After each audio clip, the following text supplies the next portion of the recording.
Forza Motorsport's always been a series about innovation.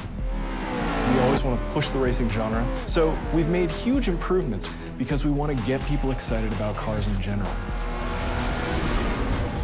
The Alps is the ultimate driving road because it's set in a beautiful location and the ribbon has been hand-tuned over months of testing to make sure that it's just the right balance of speed, challenge, fun, in a wide variety of cars for a wide variety of players. Because we're a virtual game, nobody's going to get hurt. Since we're not concerned about driver safety, we can go to these epic places like the Bernese Alps and build basically the world's best driving roads, and we have total creative freedom. We actually looked at 15, 30 different locales, and the Alps is just the most epic. The landscape is so surreal, it's crazy. I mean, these mountains are very different from any mountains you see anywhere else. I mean, it's just, with all the jagged peaks. We are on part one of a trip that will take us through Switzerland and Italy as the guys from Turn 10 gather source material and basically inspired by the entire trip. What we're going to do is find the most amazing areas we possibly can and photograph them to no end. We took a really long elevator ride after a train ride and a long walk and another train ride. Took a while to get up here, but oh my God, it's worth it. Did you guys see the background and everything? Yeah. So right now we're at the Grindelwald region of Switzerland, and we're taking reference photos. We mount a camera to a tripod on a panorama head. The panorama head enables us to take pictures in different increments and multiple exposures.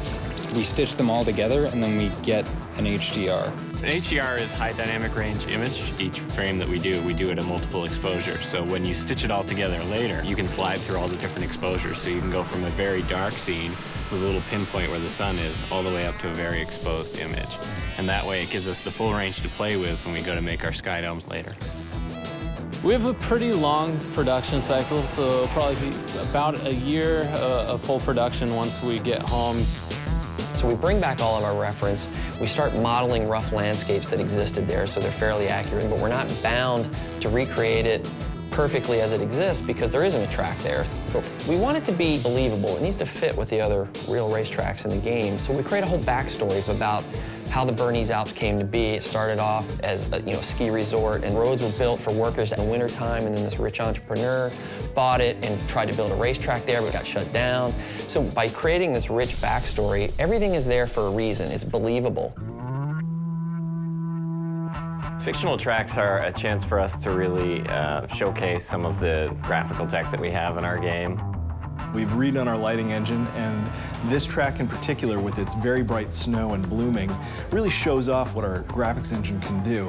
The television can only represent basically one order of magnitude of brightness, from 0 to 255, black to white, whereas the human eye in the real world can see, I think, 7 orders of magnitude of brightness, and in the real world there exists far beyond that.